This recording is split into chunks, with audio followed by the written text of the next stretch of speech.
Chers amis, bonjour, ici Paul-Emmanuel, postdoctorat en biologie pour La Science te parle, vidéo particulière, comme vous le voyez, dans un contexte particulier.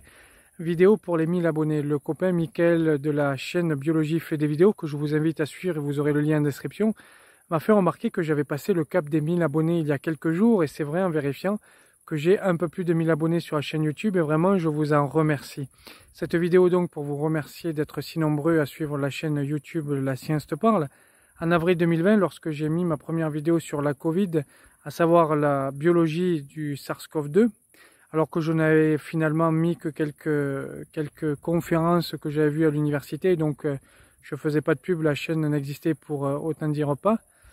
Il y a 16 mois donc, en avril 2020, il n'y avait que la chaîne, il n'y avait quasiment pas d'abonnés, 6 ou 7, et il a fallu tout construire.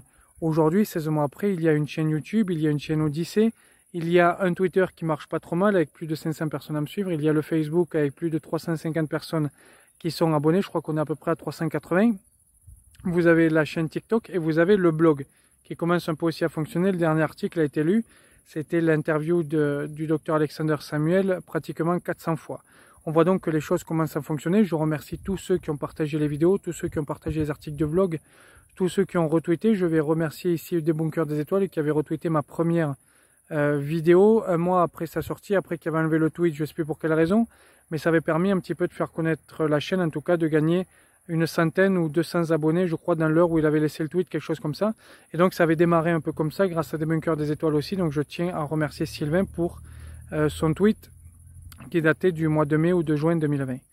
Je remercie donc tous ceux qui ont participé à la chaîne par leurs commentaires, tous ceux qui ont participé à la chaîne par le Tipeee, tous ceux qui ont participé à la chaîne en faisant vivre la page de Facebook et le Twitter, parce que vous êtes quand même quelques-uns à commenter très souvent. Et pour vous remercier, je vais faire une sorte de FAQ by myself, c'est-à-dire je vais m'auto-poser les questions. Alors je sais que ça se fait pas comme ça d'habitude, mais pourquoi ne pas innover? Je vais vous parler de mon parcours en fait, surtout scientifique, parce que je crois que ça peut être intéressant pour un certain nombre de personnes qui se posent déjà la question de qui je suis et ce que je fais. Alors, j'ai un doctorat en biologie, plus exactement en physiologie et en endocrinologie, doctorat que j'ai obtenu dans l'université de médecine en Italie, l'université de Padoue, en Italie. Mais avant cela, j'ai obtenu un master en pharmacie, un master, tout ce qui était pharmacocinétique, on travaillait sur la pharmacovigilance, sur la toxicologie, etc. Et avant ça, j'étais à la faculté des sciences où j'ai un master en biologie santé. Entre les deux, j'ai passé, donc entre le master biologie santé et le master de pharmacie, j'ai passé le concours pour entrer en pharmacie, puisqu'on ne peut rentrer en pharmacie que sur concours. J'ai passé le concours et j'ai fait le master. Donc j'ai donc deux masters, l'équivalent de Bac plus 5. Je suis donc ce qu'on appelle un maître en pharmacie. Certains diraient ingénieur, mais ce n'est pas une école d'ingénieur, donc voilà. Et docteur en médecine, puisque c'est une université de médecine où j'ai fait mon doctorat en physiologie et en endocrinologie humaine. Maintenant, je suis post-doctorant. J'ai travaillé aussi un temps pour l'industrie pharmaceutique Pierre Fabre, où je développais en fait des techniques pour voir les interactions médicamenteuses. Donc voilà en gros mon parcours scientifique, à savoir deux masters, travailler pour Pierre Fabre et ensuite le doctorat et ensuite le post-doctorat depuis quelques années maintenant. Donc ça fait un petit moment que je suis dans le monde scientifique. Pourquoi est-ce que j'ai fait scientifique? En fait, j'ai toujours voulu faire un scientifique. C'est la découverte d'une personnage. Alors on dit un personnage, mais il faudrait dire une pour le coup, à savoir Marie Curie, physicienne de son état. J'avais lu un livre sur elle, écrit, alors pas vraiment écrit par elle, mais qui était repris d'un livre qu'elle avait écrit. C'était des expériences physiques pour les enfants. J'ai d'ailleurs le livre à la maison, je ne peux pas vous le montrer là, mais je l'ai à la maison.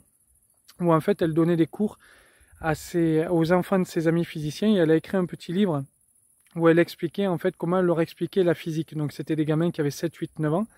Et on nous avait offert ça à l'école, on avait ça en lecture. Et j'avais trouvé ça tellement passionnant déjà, les manips de physique, et ensuite le personnage de Marie Curie, que j'ai dit je vais faire ça. Donc j'avais 7, 8 ou 9 ans, enfin je crois que j'étais à CM1 ou CM2, lorsque j'ai décidé de devenir chercheur. Et en fait ça m'a jamais quitté. Donc d'abord bien sûr il y a eu chercheur en physique. Ensuite au cours de mes études, puisque j'ai commencé par les études de physique et de mathématiques, au niveau des prépas, ça a été chercheur en maths et ensuite je me suis dirigé vers la biologie, la vie faisant que souvent on varie. Donc aujourd'hui, j'ai abouti à un rêve, finalement un rêve de gosse, puisque j'ai 36 ans et que ça fait 28 ans quasiment que je voulais faire chercheur et que je suis chercheur officiel depuis quelques années maintenant, c'est-à-dire depuis mon doctorat. Et ça c'est bien, c'est-à-dire si vous avez une idée de parcours, Même si la vie, vous voyez, est un peu sinueuse, et si au départ j'avais pensé faire chercheur en physique ou en mathématiques, finalement, vous pouvez dévier un peu, mais vous pouvez arriver à ce que vous voulez. Et aussi, c'est bon, voilà, ce que je dis dans cette vidéo, c'est toujours croire en soi. Et ce qui m'avait permis aussi d'accélérer, si vous voulez, ma volonté ou d'accentuer ma volonté de devenir chercheur, c'est un magazine qui a disparu malheureusement et dont j'avais fait la pub pour le suivant, c'est Science et Vie. Science et Vie, en fait, je lisais les Science Vie, pas les Science et Vie Junior, mais Science Vie pour adultes. Je recevais les Science et Vie. Et j'ai toujours lu ça, alors je pourrais vous faire une vidéo où je vous montrerai quelques Science et Vie qui m'avaient beaucoup marqué, mais je lis ça depuis que j'ai une dizaine d'années. Et Science et Vie m'a permis de me forger un petit peu cette culture scientifique et de vouloir vraiment, enfin, c'est-à-dire de rester dans l'idée de devenir scientifique. Et lorsque Science et Vie est mort, en fait, j'ai beaucoup regretté, mais je trouve très bien les deux Epsilon. Enfin, j'ai reçu les deux premiers Epsilon. C'est que c'est un magazine qui a été créé au mois de juin. Je vous invite à vous abonner. Les deux sont vraiment très bons. Et je pense que je vous ferai une vidéo sur les 6 premiers mois d'Epsilon. En fait, les 6 premiers mois, pour vous dire un peu les articles que j'ai trouvé très intéressants, la façon dont c'est écrit, etc. Faire une analyse du magazine Epsilon, je crois que ça peut être intéressant. La vidéo va s'arrêter là. Je vous remercie beaucoup pour être si nombreux maintenant à me suivre. Vous êtes un peu plus de 1000. Vous voyez que ça a beaucoup évolué. Vous avez le TikTok, vous avez le blog, vous avez le Facebook, vous avez le Twitter, vous avez l'Odyssée. Vous aurez peut-être bientôt le Septicon, puisque je suis en train d'écrire. Il faut écrire à l'association pour pouvoir être édité sur leur site, etc. Donc je suis en contact avec eux. Je pense que vous aurez bientôt, enfin j'espère, on verra, une page Septicon de la Science te parle.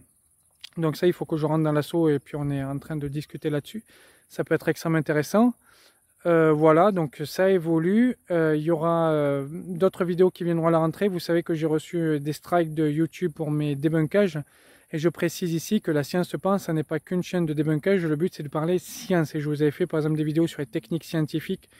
Je souhaite vous faire une vidéo sur comment est-ce qu'on écrit, ou du moins comment est-ce qu'on pense un projet scientifique. Ça sera sans doute une longue vidéo un peu particulière, parce que je sais sur quel livre je vais me baser pour faire ça. Et vous verrez que c'est un livre un peu particulier, qui a presque rien à voir d'ailleurs avec la science, mais je pense que ça peut être intéressant de faire ça. De vous parler comment est-ce qu'on pense et comment est-ce qu'on écrit un projet scientifique. Donc vous aurez des vidéos comme ça. Donc c'est pas que du débunkage. YouTube m'a striké pour me débunkage parce que je mettais des extraits souvent vous savez, de reportages à débunker, etc. Donc jusqu'au 28 octobre, il faut que je fasse un peu gaffe avec la chaîne, mais on fera des vidéos comme celle-ci, voilà, des vidéos un peu plus vlog ou des vidéos un peu plus à la cool. Surtout qu'on est au mois d'août, en septembre, donc c'est les vacances et puis la rentrée. Et donc à partir du 28 octobre, on reprendra vraiment des vidéos de sciences dures et pures, et puis des choses beaucoup plus travaillées au niveau scientifique. Je vous remercie encore une fois, je vous dis à très bientôt. Si vous voulez aider financièrement la chaîne, vous pouvez le faire via Tipeee ou Utip. Il y a des vidéos qui sont prévues pour les tipeurs et youtubeurs qui seront particulières, donc qui seront privées, notamment une sur le professeur Raoult et les livres qui ont été écrits sur lui. Donc vous aurez tous les liens en description du blog, etc. Et ensuite, allez faire un tour sur la chaîne de Michael, La Biologie fait des vidéos, que j'ai reçu en interview sur cette chaîne. Vous aurez aussi le lien en description. Je vous remercie, c'était Paul Emmanuel, je vous dis à bientôt. Au revoir et n'oubliez pas de partager cette vidéo pour faire connaître la chaîne, ainsi que d'activer la petite cloche pour recevoir une nouvelle notification. Merci.